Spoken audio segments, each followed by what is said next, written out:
Never one to miss an opportunity to take a side against the God of Abraham, Isaac, and Jacob. Yahweh. The Pope has once again weighed in on a political hot-button topic. Just one day after President Trump boldly declared the United States would recognize Jerusalem as the capital city of Israel, the Pope jumped into the debate to say he was worried about Trump's plan.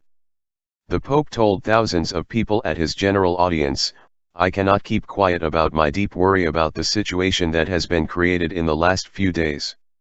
He said he hoped wisdom and prudence prevail, in order to avoid adding new elements of tension to a global panorama that is already convulsed and marked by so many and cruel conflicts.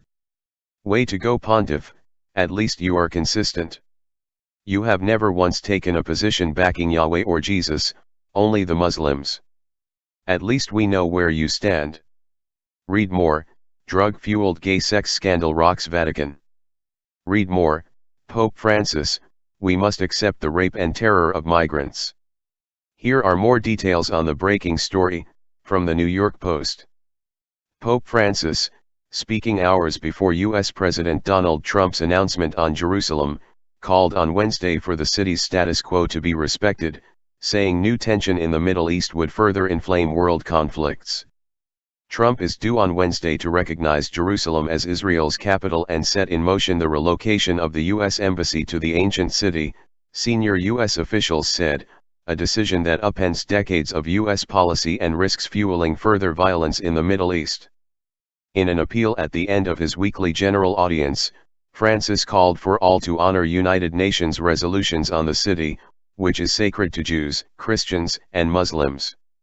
I make a heartfelt appeal so that all commit themselves to respecting the status quo of the city, in conformity with the pertinent resolutions of the United Nations, he said.